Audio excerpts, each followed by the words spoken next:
तुम्हें देखो तुम कहीं भी बैठ के काम कर सकते हो। ये हॉस्पिटल मेरे काम की जगह ही है। मैं बस बैठी हूँ यहाँ पे। मैंने बहुत कुछ खोया और अब मैं तुम्हें दे रही हूँ वो सब कुछ जो बच गया।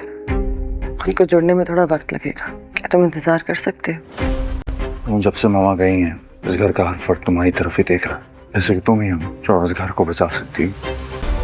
You know very well Salman, जब से हमारी शादी हुई है मेरी पढ़ाई, मेरी रेजिडेंसी के लिए हर दफा कोई ना कोई मसला खड़ा रहा है।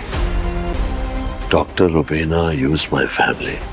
जेलस हो रही हो मेरे काम से? मेरे अंदर हिम्मत नहीं है दोबारा से वो फेलियर बर्दाश्त करने की। तो मुझे काम करने दोगे ना? मैं हॉस्पिटल ज्वाइन कर सकती हूँ ना? सानिया अपने फ्यूचर को लेकर अब काफ़ी इनसिक्योर सी हो गई है। ऐसा लगता है जैसे वो एक ज़हनी मरीज़ा बनती जा रही है।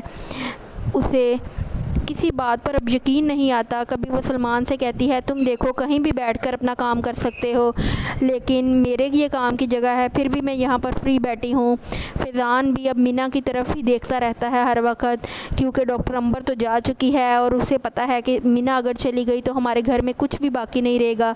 वो उसे रिक्वेस्ट करता है कि इस घर का हर बंदा तुम्हारी ही तरफ देख रहा है, कि तुम ही हो जो मामा के जाने के बाद इस घर को संभाल सकती हो। डॉक्टर शाहनवाज को भी अब हालात चेंज होते नज़र आ रहे हैं। वो अभी भी डॉक्टर रुबीना को ही ज़िम्मेदार समझ रहे हैं कि वही है जो उनके घर को बखेर रही है। हर वक्त उन्हीं का नाम इस्तेमाल करते रहते हैं। सानिया सलमान से कहती है कि क्या प्लीज़ तुम मुझे इस सारे फेज़ से निकलने के बाद काम करने की इजाज़त दे दोगे ना?